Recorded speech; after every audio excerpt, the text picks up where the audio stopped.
The following is intended only for mature audience. Viewer and listener discretion is advised. Hey folks, P. Basardo here, and you're listening to the Smoke Free Radio Network. Not only is he my bail bondsman, Thanks.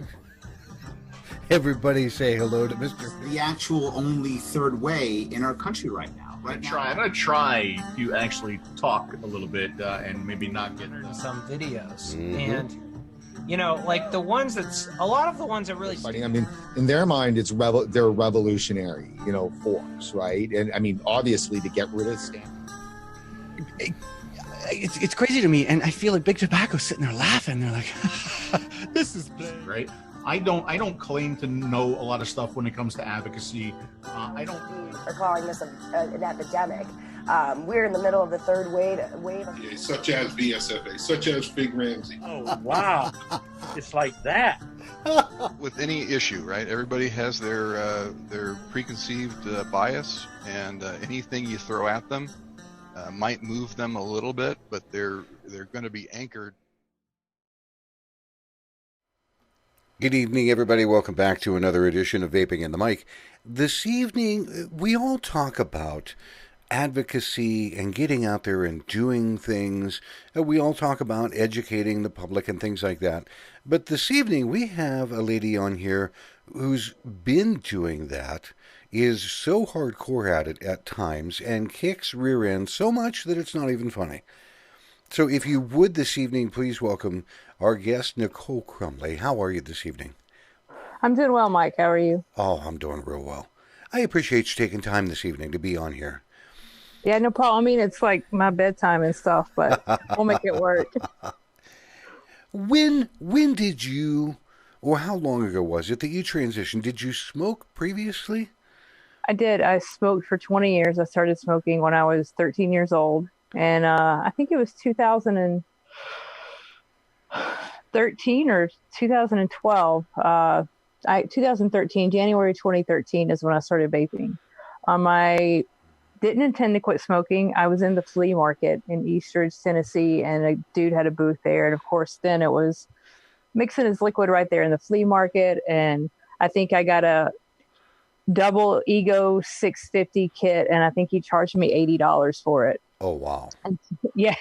So I went home and I did some research because I like to research everything. I Google things. I dig deep when I get interested in something, and it really interested me. So I Googled it. And it turns out that we had a brick and mortar store about 35, 40 minutes from my house in Cleveland, Tennessee, and it was Mountain Oak Vapors. They hadn't been open very long, and they were one of the first brick and mortar stores, period, in Southeast Tennessee, if not the first one. I don't want to say that definitively, but one of the first ones. And I went there, realized that I got ripped off at the flea market, but that's okay because it led me to the right direction. And I think I made the trip to Cleveland, which is not, at the time, was not close to my house, once a week. And I would bring carloads of people with me.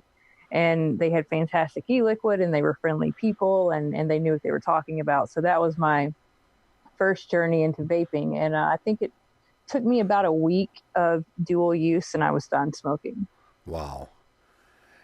And you say that was back in 2013. Wow. January 2013.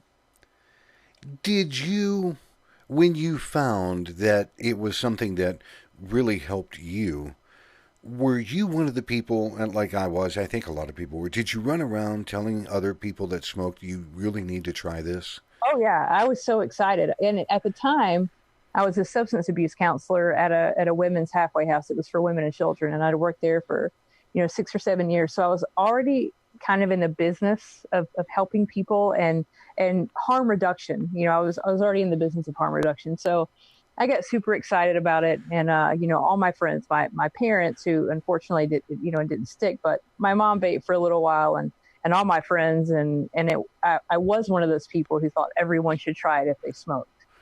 I was the same way. When I finally got to that point where you can transition, it's nothing but vapor, and you realize, and I know everybody's hit this point, but you realize that you don't even have a desire for a cigarette anymore. Absolutely. And what, and the few times like afterwards that I would hit a cigarette once or twice, it tasted like straight ash, and I could not believe how bad it tasted and how bad I smelled. And like now, when we get out of our car at the grocery store, we can smell a cigarette from across the parking lot. Yep. And we smelled like that all the time. So I was super excited. I did I remember being at a horror convention in Atlanta at the Days of the Dead and seeing someone vaping an ego. And then it was like vapors in the wild. And it was like a bond that you had when you would see someone else vaping, because it wasn't as common, and you would get really excited to see another vapor. I still do that when rolling down the road and I've got vape in my hand. You come up to a red light or something, and the person next to you, all of a sudden you see this huge cloud come out. You look over and you go, "Hey," it's so refreshing to see it. And I wish I've been watching Dimitri and Phil going through and doing their things in France right now. And I wish that we could have that kind of environment and culture to say it's okay and this is a good thing. But we'll get into that in a minute. Yeah. What shop do you work at? So I work for Mountain Oak Vapors. I've been with them, I guess 4 or 5 years now. I was in substance abuse treatment, and that gets emotionally taxing, and there's a lot that goes into that. And I made the change, and Steve and Brandy Nair, and I'm really proud. I want to brag on the company. I know this is not a MOV shout out, but I want to turn it into one really quickly, because Steve and Brandy Nair have always done things the right way since the beginning. And I'm really proud of that. When the whole, DAAP thing came out, even though we know that no one's gotten popcorn lung from vaping, they reformulated everything back in 2015. They've always done things the right way. I know this year alone, at the beginning of the year, the beginning of 2019, when we found out we had to have the 30% warnings, Steve redid all the labels, and they're like, "Oh no, it has to be 2 panels," and he redid all the labels. And there's a huge cost that's incurred just to stay in compliance, and they've always done that. So I'm super proud to work for Mountain Oak Vapors. I don't do retail. I do wholesale and the HR stuff and the accounts payable and accounts receivable and all that. I haven't done retail in quite a while. When you first started working at the shop, did you notice when people were coming in, were they just there for an experience? Were they there just to pick up their materials and go home? Or were they there because it was more of a bonded culture? If we're talking about 3 years ago, it was a completely different experience than it is now. 3 years ago, it was a culture. It was a subculture. And I know that in some areas you still have that, but we had, at one shop in town, we had build night, where people would come in and we teach them how to build coils safely, because that was the thing then. And Facebook pages were super active like this. The store pages were super active, and the culture has changed so much just in the last 2 or 3 years. In the beginning, it was almost like a family. You had the same customers that came in, and whenever something new came out, it was super exciting. And of course, now we can't have new flavors. And so absolutely the culture has changed. I think now, we still have our lounge, our little couch and our table, but, 2 and 3 years ago, it was people coming in, buying their stuff and hanging out and talking with the employees. And I don't feel like it's the same anymore. It's people coming to get their stuff and leaving. And I don't know if that's a shift due to the media issue that people, it makes me so sad that people are ashamed to say that they vape now. I've noticed that same thing, to where at first when people vaped, they had a good mentality that they didn't care what anybody thought, because they came up and looked and they would say, "I stopped smoking, now I'm vaping, and I'm much healthier. I breathe easier. I have less flu symptoms. I don't get colds. I don't wheeze." And then it turned into that middle of the road kind of thing. And like you said, now it's to a point where somebody goes, "Oh yeah, I got to put that in my pocket." And you still have the hardcore vapors that are out walking around going, "Hey, here's my middle finger, here's my vape, like it, lump it." Right. But it has, our target customer, which is, adult smokers, they're the ones who were hit hardest by this really negative media onslaught. They're the ones who are watching the news every night and are questioning their decisions. And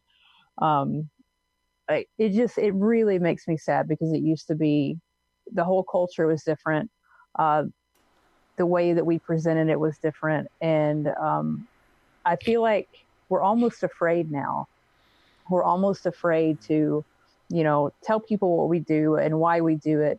Because if you go into the average family and tell them you vape, the first thing they're going to say is, that stuff's going to kill you, right? And then you have to defend yourself, and then and that you're right. That you're on the right side of history, and it's just things have changed so much, and it just makes you sad, because I was looking at pictures of conventions from a few years ago the other day, and like the feeling that you used to get at the convention, it was fun and it was exciting, and it was like a family reunion every time you went to one, and everything just feels differently now. Yeah, it does. And my own personal thought, the last convention that was down in Florida with T.D. Bowen, I'm wondering, was that the end of an era when it comes to expos and conventions and things like that?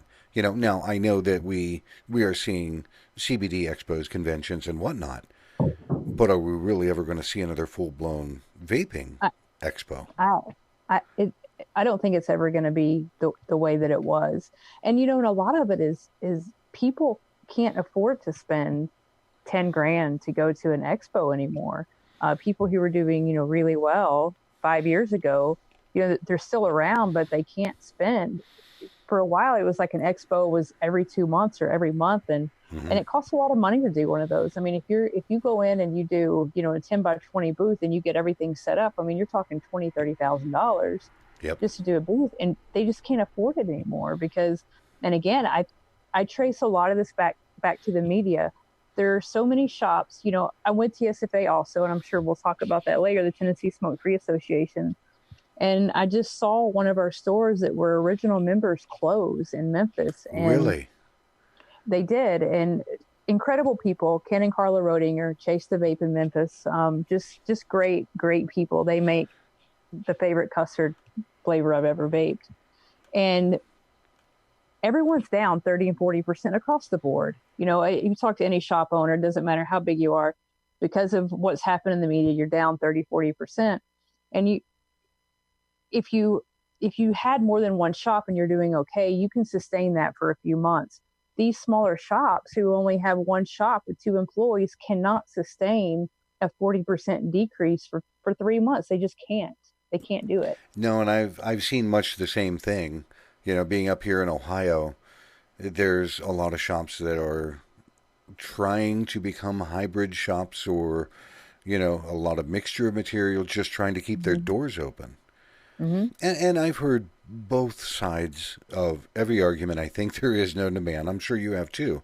When people bring in other material or CBDs or flower, and they're saying, look, I've got employees to take care of and I've got this. And I ask them, I say, okay, what about just what you started as a vaping store to sell vapor products? And they will say, well, the only people that are really going to come in for vapor anymore are people that vape. They're not going to look at the flower and I'm like, you have no idea what perception you're giving to things. And I'm not going to say that I have a personal preference or I don't rally against it. I understand it. It's their business. They're trying to keep their doors open. But like you said, when they're turning around and they have shops all around them closing because they can't afford to be open anymore, that's bad. Yep. Yeah, so in 2014, me and Eric Peterson and Dimitri started the Tennessee Smoke Free Association. And we were the first independent state association. I mean, independent outside of SFATA. SFATA also, they had their state chapters at the time. So outside of a national organization, we were the first independent state chapter. I think Florida came right after us, and then Georgia. It might have been vice versa, but they were right on the heels of each other. And Dimitri went to the States and Virginia as well, and basically gave them the template to do what we do. And we were really lucky and really grateful that, so when we first started, we said, unless we can get a commitment from enough shops to start with $20,000, we're not going to do it. Because if we don't have at least $20,000, we can't engage a lobbyist. We didn't want to start in the red. That's not the way we wanted to run an organization. Whether you're going to do it right or we're not going to do it at all. So we were able to get the commitments, and those people did fulfill their commitments. And there's probably 5 core shops that have been around since the beginning, and we couldn't have done what we do without them. Mm-hmm. And there was some pushback at first. They didn't know who we were. It had never been done the way we were doing it before. And we're literally, Eric and I would go to Knoxville and go shop to shop, and we're basically knocking on doors and asking for money.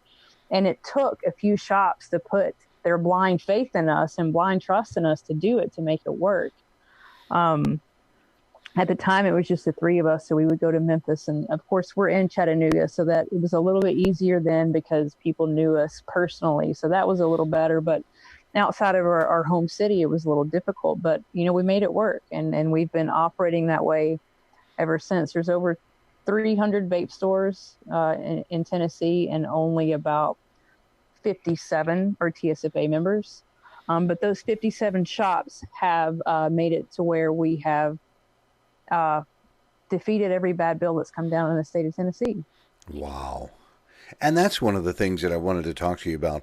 In the early days, when you first started and you were going around knocking on doors, did people listen, or did they more or less turn a deaf ear to what you were saying? And again, you mentioned there's 300 stores in. Yeah, I mean, people listened. The ones who want to do things the right way listened. We had a few shops that took them a while to come around, but they did.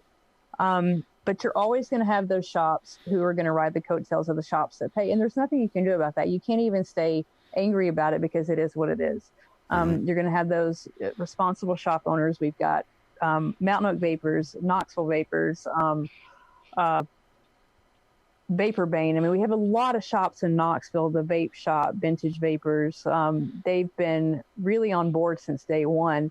And we've always said that if we lost, half our shops, as long as there's about 10, if we had them, we can make it work. We don't want to make it work with 10. We want to make it work with 300. Then we could drop dues down to $100 each, but we can't do that. So we're really grateful for the support that we have from the shops in Tennessee. Like, we're starting to plan our next legislative reception. So what we do every year around January, February, is we plan a day on the Hill. Our lobbyists, you're in Ohio, you work with James Jarvis. I'm sure they do something really similar. We plan a legislative day. Our lobbyist schedules us by the district that we live in, and we go up there and we talk to them about our issues, and then we invite them to a cocktail reception we have that night. Of course, free booze, free food.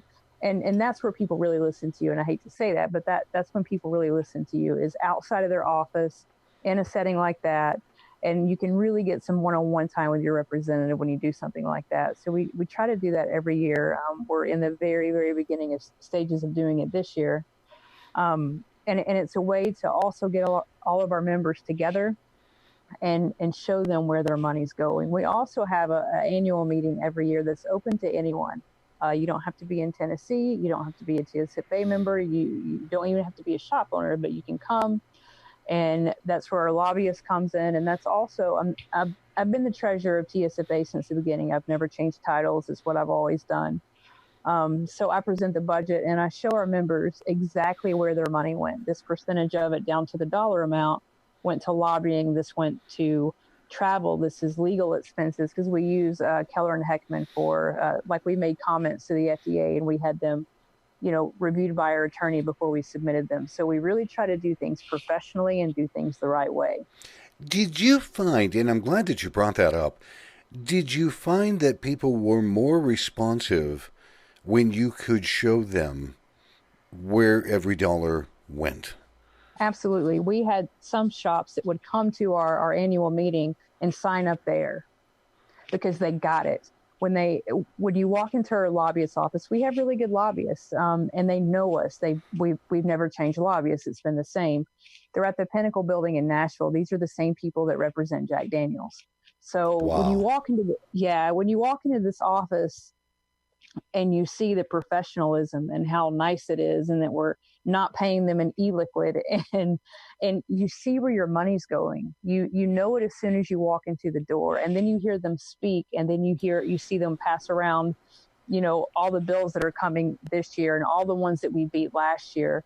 It really drives home that we're not just talking, we're doing something. And I'm not going to say that we're always going to be successful. I hope that we are, but we can never guarantee that. But what we can say is, with the team that we have leading us and guiding us, we have a much better chance than if we didn't. And we've that's had a lot of shops sign up during those meetings, those annual meetings, where they're like, "Wow, I didn't know what you did. I kind of thought I knew what you did, but I had no idea." Did you find? And I want to say, for stores that were coming in or that were looking at things, did you find they collectively really had no idea what a lobbyist cost? Yes, they didn't have an idea what a lot of things cost. You have to pay to play. That's how laws are made, and it sounds terrible, but that's the way it is. I didn't know when Dimitri and Eric came and was like, "Hey, do you want to join this?" I had no idea. I had been to, I did a lot of legal stuff with the substance abuse counseling, but as far as like the back end of things and seeing how things are done and how laws are made and lobbyists and lawmakers and legislators, I had no idea. So the average person doesn't realize what it takes to get a law made, or to fight a law, or to fight a bill, or that it has to go through the Senate and it has to go through this. They don't know. And I got educated right along with them. And that's something that is kind of enjoyable in its own right, is when you have the capability to be able to do what you are doing the work that you're doing, and still learning something more about it along the way. It helps keep you motivated. I've had experiences through vaping that I never would have had otherwise. I mean, I don't think I would have ever had a reason to walk the halls of Congress had it not been for vaping. So vaping is almost an abstract concept for me, because so many things have happened in my life because I walked through the flea market one day and thought, "Hey, I want to try that." And it's crazy to think the path that everything's taken.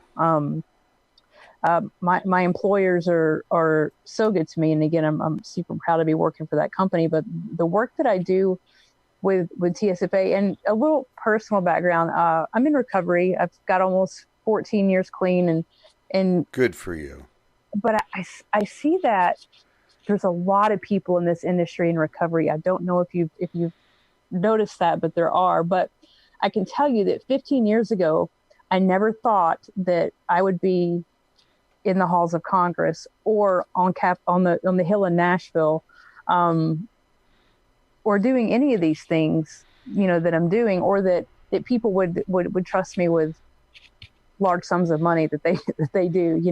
So vaping is, it's hard for me to explain it. When someone asks you what you do and you say, "Oh, I work for a vape company," they have this image in their head, or this idea in their head of what that means, that you're, a guy in a flat bill hat, or a girl in a flat bill hat, blowing clouds in a shop. And we do so much more than that. And we save lives.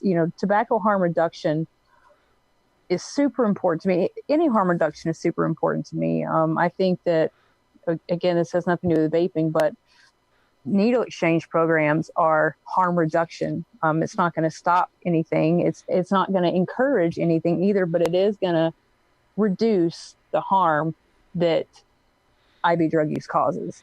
Yeah, so very, very harm reduction is super important to me in any way, but it's amazing to me what vaping has done in my life personally. I've seen people who, started in their garage and now they run $1 million companies, and it's incredible. And these people had to learn how to be business people very quickly, because it's not what they ever thought that they would do.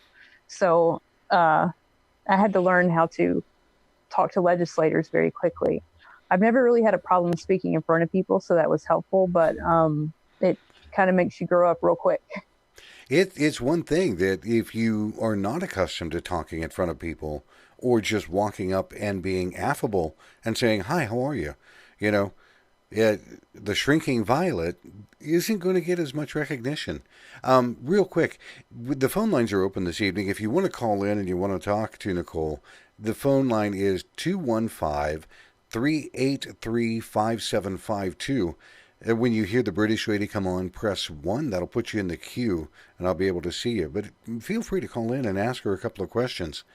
When you began, and this went from going from store to store to starting in your state legislature, meeting people in your state, was it a shock to you how many of them didn't really have much of a clue about vaping? They still don't. So with the legislators, right? They still don't. We when we go in, one of us will have like, you know, a device like this. One of us maybe will have a closed system. Someone may have a disposable. And we walk in and show them what we're talking about. They don't know. All they, you know, 5 years ago, they thought everything was like the blue, like the Cigalikes. Of course, now they think we all use Juul or something similar. So they really don't know. They don't understand milliliter versus milligram. They don't understand what that means, that there can be, you know, 5 milligrams of nicotine in this pod, and there's 0.3 milligrams in this entire 100 ml bottle. And when you show them those two things side by side and explain to them, their minds are blown. They have no idea. Does it take you a little bit of time to get them to wrap their mind around, you know, when you say 5%, they're like, oh, that kind of makes sense. But if you turn around and you say it's 50 milligram versus 3 milligram. Yes. Do they finally get it? Sometimes they do. Sometimes they do. And then sometimes we walk in and they are already so dead set in their mind that vaping is bad that they're almost hostile. We've had it. Dimitri and I went in last year. It was a lady who was she was an interim legislator. She was only going to be there until April, but she was convinced that she was going to create some change in the state of Tennessee in her 4-month tenure. And she was just dead set. I mean, she called us drug dealers, I mean, to our face. And I'm not exaggerating when I say that. She called us drug dealers to our face. And when they have those blinders on, there's nothing you can do. So now, like, because we knew that we were going to walk into a bad situation. Our lobbyist knows all those people. So before we go in, she'll say, these people are for you. These people are against you. These people are really against you. These people can be swayed. So we kind of know what we're dealing with before we go in, but it really depends on the person. Jeremy Faison, he's in, I think, Cook County in Tennessee. And every time we see him, he knows who we are. And we've been going up there. This is our 6th year going up. So they know us because we've been coming in every single year with the same people. When we go to Washington, D.C. with VTA, I think, except for this past year, which we tied, we've had the largest delegation. Our people show up. They show up every time. So when we go to Nashville, they know us. And when Jeremy Faison sees us in the hallways, he tells us, keep doing what you're doing. He doesn't care about vaping, but he doesn't want the government telling us that we can't, if that makes sense. He doesn't really care about our specific issue, but he doesn't think they should tell us what to do either. So it really depends on the legislators. Some of them, their minds are blown when we explain exactly what we do because they have it in their head that it's one way. It is the one thing that I noticed.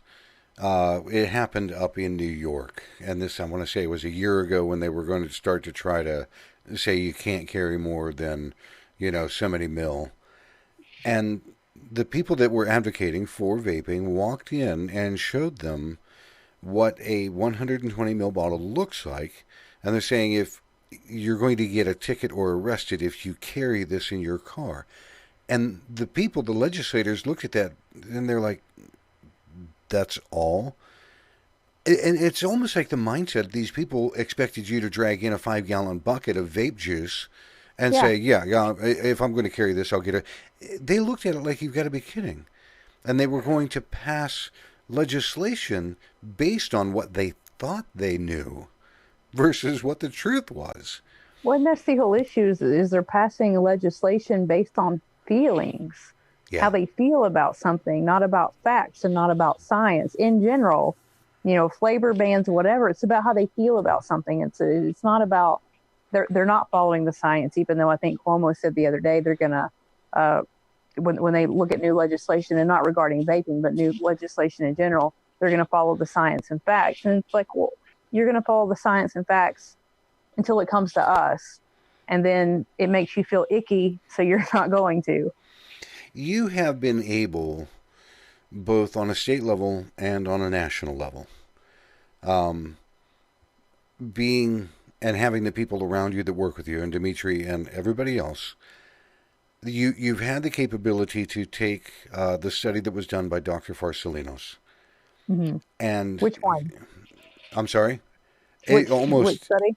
One was the flavor study, showing that, adults like these flavors more than they like these flavors.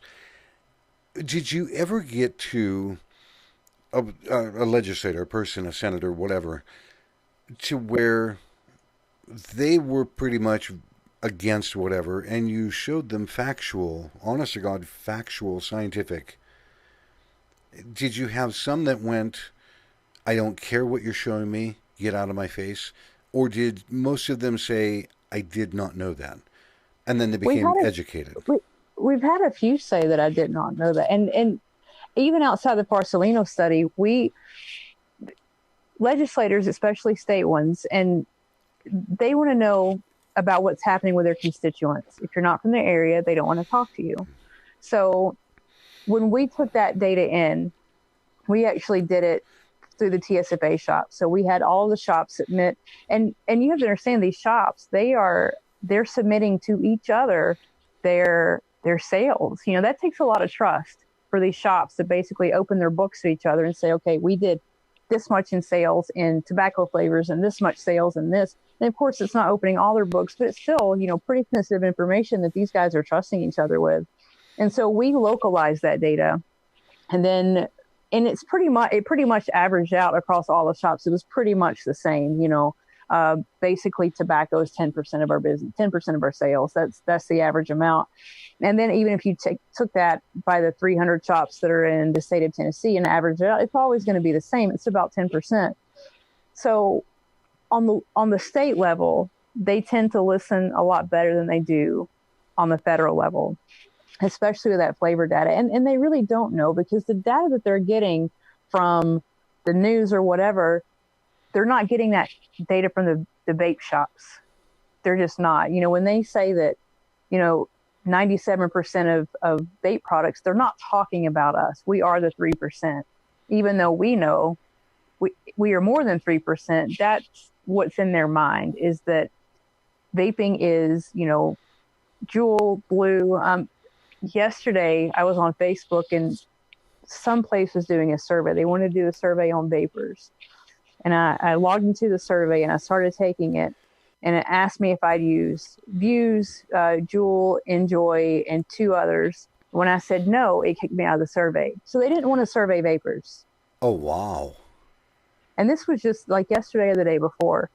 And I actually commented underneath it, and I said that you don't want to survey vapors. You want people who have used these specific products. So please don't say that you want to survey vapors. And they actually responded back and said, we were really clear that you would have to meet criteria. I'm like, oh, I didn't say that you didn't, but the criteria that you want is for people who have used these certain products, and that skews the data.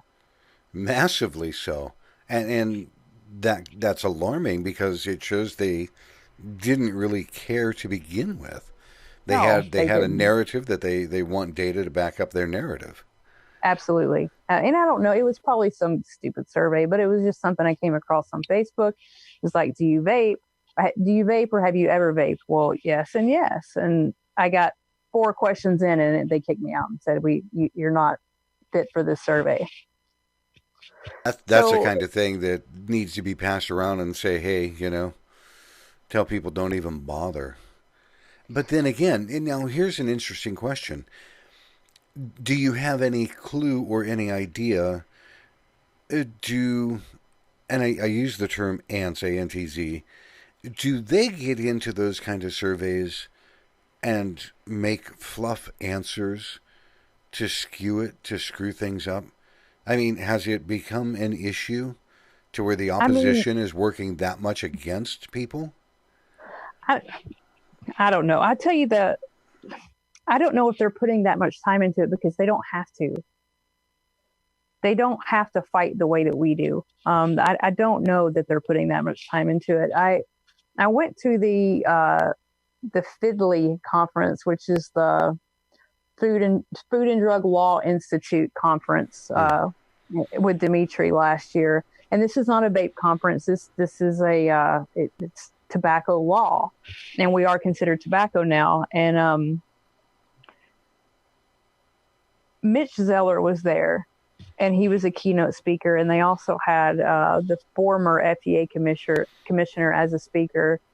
And that was probably the scariest meeting I've ever sat in, because when you see how the guy from Campaign for Tobacco Free Kids was there. This was right when the whole lung illness was going on, and so it was at the height of that. And to see how they operate on the other side is terrifying. So I honestly don't know if they would go in and skew answers, or, they accused us of being bots when we were saying we vape, we vote on Twitter. So who knows? Did you walk away from that conference? I don't want to say enlightened, because you would definitely learn something from that kind of a conference. But did you walk away thinking you found something that you can use in your arsenal, your own weaponry? Or did you walk away going, holy shit, we have a problem? It was a mixed bag. Mostly, holy shit, we have a problem. But there are people on the other side who are willing to listen. There are people who are willing to follow the science. There are people on the inside who are trying to do the right thing, but mostly it was, oh shit. It is, and like you said, it is extremely difficult, and everybody in the vapor industry knows this, that we have to work 10 times harder because public perception has already been damaged, skewed, destroyed. The lung illness, anything that the CDC is now coming out and saying, oh, by the way, it was due to this stuff over here. Most of the people do have their minds made up. And most of the people are the soccer moms that don't vape, they don't smoke, they don't care. And we're not seeing all the news stations airing this, for not a retraction, but airing this updated information the way they were hammering down on us 4 months ago. Bad news sells. Good news does not. At the last VTA conference in DC, and I cannot believe I can't think of his name right now. Boston University, Dr. Michael Siegel. Okay, so Dr. Siegel was there, and he was the first speaker, and he used to work for the CDC. And without going into his entire presentation, he said the CDC is violating their own standards and their own way they collect data in releasing this, saying we don't know what it is, just don't vape. He said they would never tell you, just don't eat lettuce. They're going to tell you, don't eat lettuce from this grocery store that has this lot number on it that came from California or wherever it came from. And he said the way that they knew early on that most of the people who came down with this lung illness were white men ages 16 to 21. That data right there told you it wasn't us, period. Just that data. tells you that it was not us. And he said the way they went about this violated their own procedures, and that should scare you if nothing else does. And I don't think there were very many people that really cared that they violated everything. No, they weren't. I mean that, and not to sound dramatic, but I feel like that there's blood on the CDC's hands because of that. You're telling people not to vape, and in all the pictures, you know, they're just now in their thumbnails and their pictures showing THC vaping or the cartridges. You know, for months and months, when it's on the news, it's pictures of things like this. You know, and they did the public a severe disservice. And it was always the picture of a mod or a jewel or something to say that it was an e-cigarette vaping product that gave them this illness. And I think the THC industry got thrown on the bus too. It's not their fault either. It was an additive. It wasn't there's just, of course, they're a little bit bigger industry than we are. But, you know, the CDC did the public a great disservice when they said, we don't know what it is, just don't vape. They knew early on that it wasn't that it wasn't us. They knew it was not nicotine liquid that was causing the illnesses.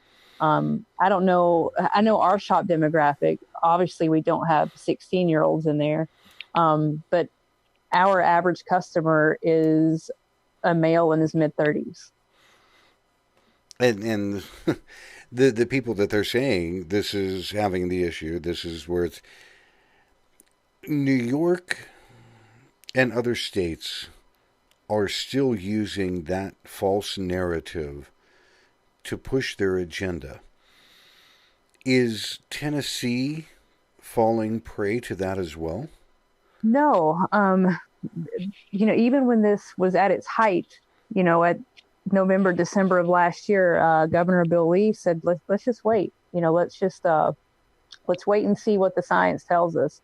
We never felt like we were under the threat of a flavor ban in the interest of public health. That was never a thing here in Tennessee. And as a matter of fact, a lot of states do calls to action. They need to do calls to action. Our lobbyists actually sent us a message. We have a private Facebook group, and she said, do not call the governor, because they were working on things behind the scenes. And the last thing they needed was their phones blowing up when we're trying to make things happen or not happen, however you want to look at it.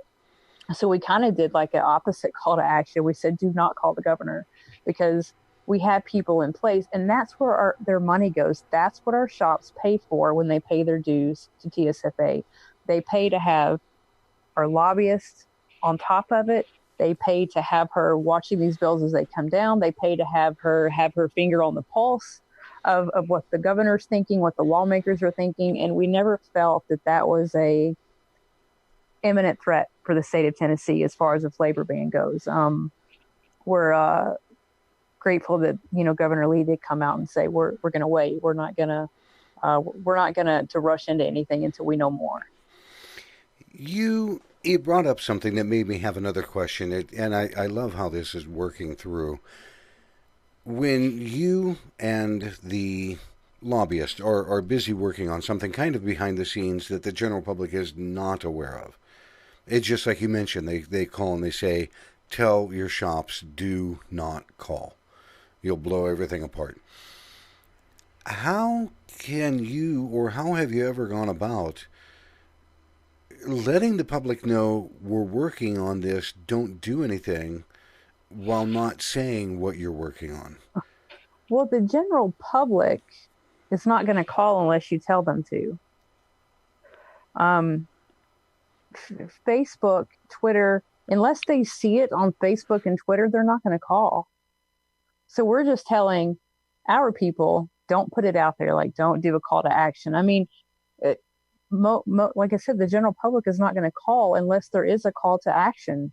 You have to really light a fire under people's asses for them to pick up the phone or send an email. So unless we tell them to, they're not. So we just make sure we tell them not to do it. I don't think that's really, we're not running the risk of like 10,000 rogue vapors in Tennessee calling the governor without being prompted to, you know? Right. So we just didn't want people to panic and start, you know, what had happened is a couple of special interest groups that might have been, I don't want to say because I don't know who it was for sure, and I don't want to throw names out there, but one of the acronyms, you know, sent a couple letters to the governor urging them to look into a flavor ban. And that got public, and that got people a little nervous. So when people started getting nervous, our lobbyist came in and was like, calm down. Don't start blowing them up yet. We're working on some stuff. See, and I've run into that very same thing here in Ohio with James Jarvis and our lobbyist here in Ohio, and she does an amazing job. And there are times that even I want to go, I want 5,000 phone calls in the next 18 seconds to hit the governor's, and I'll stop and I'll, James, are we okay? Is there something? And I'll go, don't worry, don't do that. And even I have to pull back. When it needs to be done, you know, in New York, New Jersey, I mean, Massachusetts, there are times when it needs to be done. So I'm not taking away from calls to action. I'm just saying in Tennessee, we've not had to do that yet. And the other thing that I'm proud of in Tennessee, because our members pay their dues, we don't have to do like last minute money pushes. We need $1,000 by, you know, the end of the week. Our members pay their dues and we pay our bills. That's it. So we don't have to do these pushes and ask you for money. I saw another state group that's not around anymore, so it's not worth mentioning the name, but I saw their president say, we need $6,000 by the day after tomorrow. I can't tell you what it's for yet, and that right there made me stop. Like I would never tell my members, I need your money, but I can't tell you what it's for. Yeah. That blows me away. Like, that's like somebody walking up to you in the parking lot going, hey, I'm building a fund. I need $20 from you, but I can't tell you, you know. I just, I couldn't believe that. But they're not around anymore. So that tells you a lot too. In Tennessee, do you have, or have you found that you have to, I don't want to say work against shops that are not part of TSFA, but do some of them get wild hairs up their ass and try to do something that is actually counterproductive? Outside of like news interviews, no. We've never had a shop like try to introduce a bill or anything like that. The worst that happens is the local news will interview a shop. But I'll tell you what happens more so in the Chattanooga area is that I'll get calls, or Dimitri will get calls from non-TSFA members because they got a call from the media. And even though they're not TSFA members, they know enough to realize maybe they shouldn't be speaking in front of a camera, and can we help? I've gone down to a non-TSFA shop and done the interview from their shop.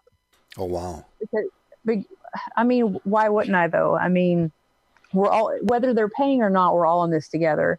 And I'm not going to shoot myself in the foot or TSFA in the foot by letting a shop who is just, and it's not that they're uneducated, maybe they don't do well in front of the camera, or maybe they're just not sure what to say. I would much rather go down there, let us do it, and everybody wins.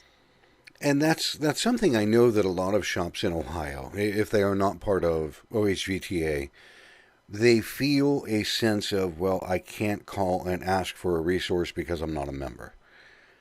Now, I understand, okay, paying members have created this wealth of knowledge and capability. So no, you non-paying member that were never a member can't have this. Yes, we do have, like if they call and ask, or, you know, are we introducing bills or what bills are coming down? That's what our members pay for. So we're not going to have that conversation. But things like news interviews that could be detrimental to this, you know, our area or our city, then, you know, we'll take care of that. And a lot of times, has happened twice. We've done that, and they realize, hey, maybe we do need TSFA. And then it turns into, you know, a good partnership.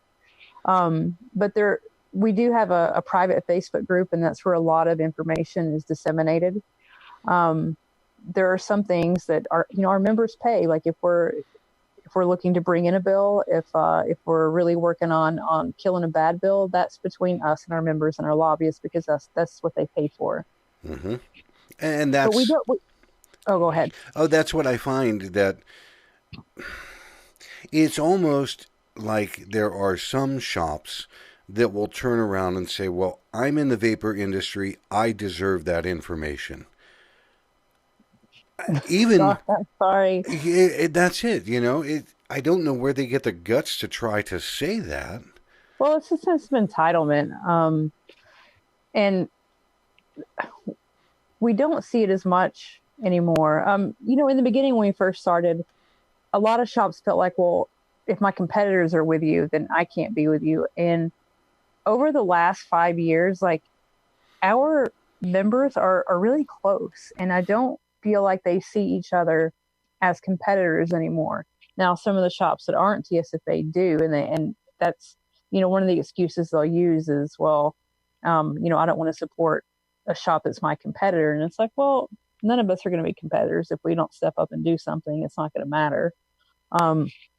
And we've been really lucky in Tennessee that we've gained more new members from other shops going to other shops than we have just Dimitri and I or Tiffany going shop to shop. Wow. Especially in Knoxville. Knoxville's been really cool about the way they operate up there.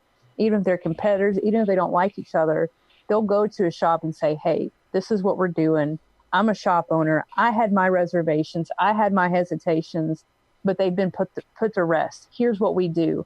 And we've gotten 5 or 6 memberships from, word of mouth from other shops. Wow. They may not particularly like that person or that shop, but at the end of the day, it's not about who you like, because if we don't do something, we're not going to be around. Look at New York and New Jersey, and if we don't do something collectively, we're not going to do anything individually. And it's refreshing to actually hear that, because I don't know very many states where that actually occurs. To where Phil Harrell from the vape shop in Knoxville, and he was one who wasn't 100% on board in the beginning. He had to come to a couple meetings and ask a lot of questions before he was on board. And now I think we have 3 other shops in Knoxville that are members because of him. Wow, that's outstanding. For people that have never been near a legislator's office, statewide or national, is there something that you could tell them that might be a couple of tips of how they should approach things, as well as things they should not do? Dress well. I know you don't like collared shirts. I don't either. Please wear one. And know that you're probably not going to talk to the legislator. You're going to talk to a staffer. Okay, now hold on. Tell people, if you would, why that is just as important. Because I know when people go, well, I couldn't talk to my senator, I had to talk to their staffer, they get all kinds of upset about it.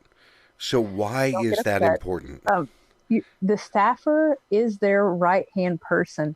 Any information, and a lot of times, if you can frame it to the staffer in a way that changes their mind or makes them see it in a different way, that's how they're going to put it to the legislator. 90% of the time, you are not going to meet with a legislator. And that's statewide, that's nationally, but their staffers have their finger on the pulse. Their staffers are the ones who knows what's going on. Their staffers are going to be the one to decide which issues even make it to the legislator. There may be issues that they don't feel that are important enough to bring to the legislator. So make friends with the staffer. When you walk into the office, make sure you get their card, because any follow-up that you want to do is going to be with them. It's not going to be with a legislator. It's going to be that staffer. And you're going to walk in and you're going to see this kid who looks like he's 12 years old and think there's no way that I'm talking to this guy. You have to talk to that guy, and you have to follow up. That's a tip I can give. Follow up. Everyone's going to give you a card. The person, when you first walk into the office, is going to give you a card. The staffer is going to give you a card. And you may be meeting with a whole table full of staffers.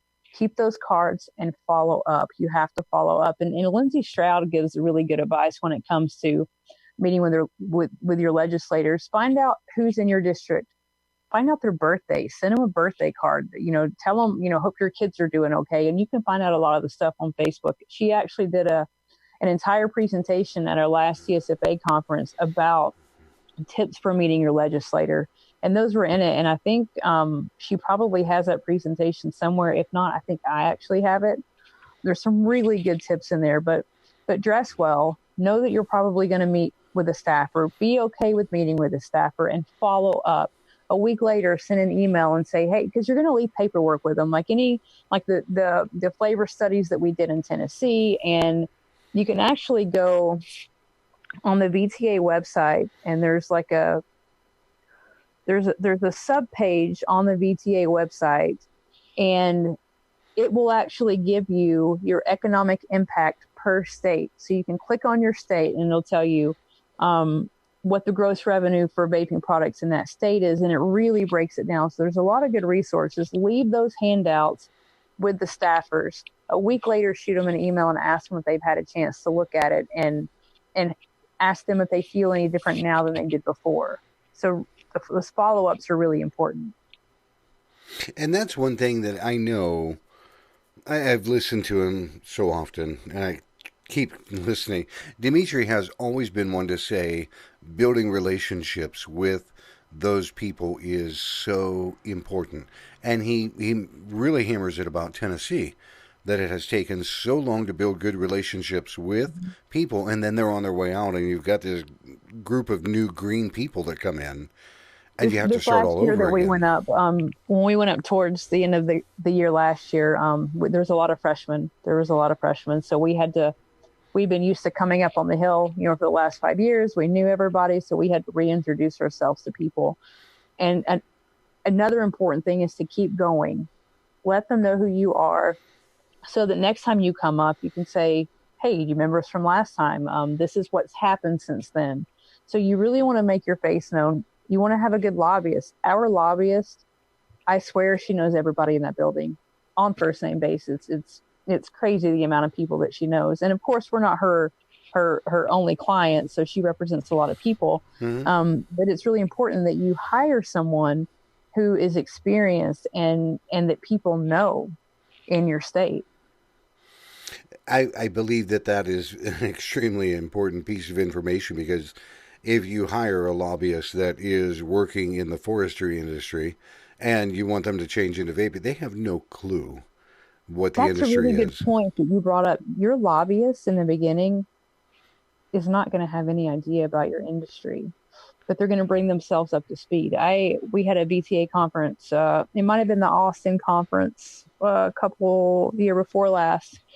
And I actually did a panel to educate the lobbyists on what vaping products were, because they didn't know. This is when VTA started a 50-state initiative, so they just hired all these lobbyists, and they didn't know what we did, and it's not their fault. It's not their job to know, everything that there is. So when they get a new group of clients, someone has to teach them, what we do. Erica Vick and Jenny Corley and Trey Moore from Bassberry and Sims in Nashville, they have done so well at learning our industry inside and out over the last 5 years. I mean, they are just incredible, but you have to educate your lobbyists. They don't know our industry, and you can't expect them to know our industry. So it is up to you and your members to really educate them the right way. And that's something that I know to be true. No matter where we go, we're constantly in a mode of saying, did you know, or finding out what their level of understanding is to help them do their job better, or to help educate the public. You can't go in there talking about ohms and resistance and the coils, and you can't. You have to streamline it as much as possible, because you're having to give them a massive amount of information in a small amount of time. But you want your information to be accurate, but you need it to be concise, because they need to understand an entire industry in a nutshell. And that's really hard to do. So, and you only have so much time. So when you walk into these rooms, you only have 15 minutes max. If they start asking you a lot of questions, you might have half an hour, but that's super rare. So gather yourselves together, figure out what you're going to say, and have a point person. When we go to Nashville, we split up into groups, but sometimes we have 6 or 7 people in a group. And one of our members will say, I know this guy, we've talked before. Okay, you take point on this. These are our basic, this is what we want to say, but you take point. And then you kind of fall into a rhythm. You know that this shop owner is going to start talking about this, and this shop owner is going to start talking about this. And by the time you've gotten to the end of your day, you walk into these offices and it almost sounds like we're on a script, but we're not. But we've gotten it down as the day goes through. And that's one thing that I don't think a lot of other states actually have, is a good rhythm or a good routine that they've fallen into, as you mentioned. You know, they have people go in and they're doing the best that they can. You know, Absolutely. I'm not going to take that away from anybody. Anybody that goes and knocks on a politician's door and says, "Can I talk to you?" By God, thank God you're there doing it. At least somebody is. I am never the fact that we are so, blessed and lucky in Tennessee does not miss me. You know, I do know that we have a lot to be grateful for, but it's only because of our members. It's not me. It's not Dimitri. It's not Tiffany. It's our members. We could not do what we do without our members. They are professionals. They are passionate. They love this industry, and we can only do what we do because of them. And that's a huge thing as well. Oh, I tell you what, believe it or not, our hour is already gone. If you could tell people 2 things, whether it's on a national level or in the state of Tennessee, what would you want to tell them? Buckle up this year. Things are hitting hard, hot, and heavy. Do not give up. Listen to your calls to action. Join your state group. If you're not a member of your state group, find your state group. Vet them if you need to, but join your state group. That is the best advice I can give. Support your state group. The states are falling. The federal government moves very slow. The state government does not.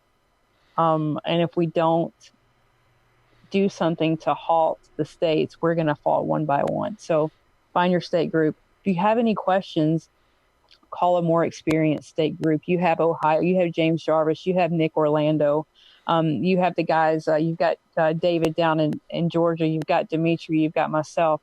There's a lot of experienced people. So look to those people and ask them questions. Nicole, I seriously appreciate you taking time to sit down and talk this evening. I've wanted to do this before, and the last time I had something come up, and my condolences. But I'm so appreciative that you've taken the time this evening. All right. Thanks, Mike. I hope everybody has a great night. We will be back again next week. This evening, you've been listening to Nicole Crumley and TSFA. Till next week, everybody, I hope you have a great night.